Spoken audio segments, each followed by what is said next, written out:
ტყუილი იმალება დეტალებში და უფრო მეტად იმალება იქ თუ როგორ ამბობს. მიჩნეულია, რომ 86% ჩვენი კომუნიკაციის არის სხეულის ენა. მეორე რაც ზუსტი არის, ეს არის მიკროექსპრესია. ანუ ეს არის წამზე ნაკლები დროის განმავლობაში შენი სახის გამომეტყველება. არსებობს რაღაც ზონები, რაღაც სექტორები და ის აქტივდება შენგან დამოუკიდებლად. უბრალოდ ამის манипуляცია შეუძლებელია. ამ კურსის შემდეგ ვეღარასდროს უყურებთ ტელევიზორს ისე როგორც აქამდე, ვეღარასდროს წაიკითხავთ საინფორმაციო ნიუს ისე როგორც აქამდე, გექნებათ ნდობის პრობლემები, გახდებით ცოტა პარანოიკები, ძალიან ბევრი რამ შეიცვლება თქვენს ცხოვრებაში.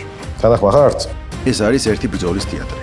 რეალურად იცვლება შენი ხედვა და ვეღარაფერს ვეღარ უყურებ, ისე როგორც აქამდე. ლაშა პატარაია кейსის დაფუძნებელი სიცრუის თეორიის პროგრამის ავტორი და ადამიანი, რომელიც 15 წელზე მეტია სამხედროებს, სამართალდამცავებს, დიპლომატებს, უმსხვილეს კორპორაციებსა და ბიზნეს პერსონებს ასწავლის, როგორ ამოიცნონ ტყუილი, მართონ მოლაპარაკებები და დაიცვან თავი манипуляციისგან. თუ ვამბობთ იმას, რომ ყველაფერი არის მოლაპარაკება, ამას სჭირდება მომზადება. რედსამსახურებში ტექნიკები, რომლებიც გამოიყენება მოლაპარაკებებისთვის, გაცილებით უფრო ვალიდური, ეფექტიანი და შედეგიანი არის, ვიდრე ბიზნეს წიაღიდან წამოსული ტრენინგი.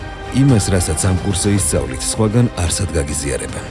სტრატეგიებს, ტაქტიკებს, მეთოდებსა და საშუალებებს, რომლებსაც დაზვერვისა და ეროვნული უსაფრთხოების სფეროში იყენებენ.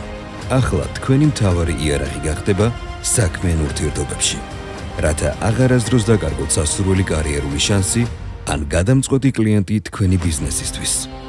თავდაჯერებული და ქარიზმატული როგორ უნდა გამოჩნდე? კვლევებითაც არ დადგენილი, ადამიანის ჩქარი საუბარი არ აღიქმება ავტორიტეტულად. და როგორ უნდა გამოასწორო ეხა ეს?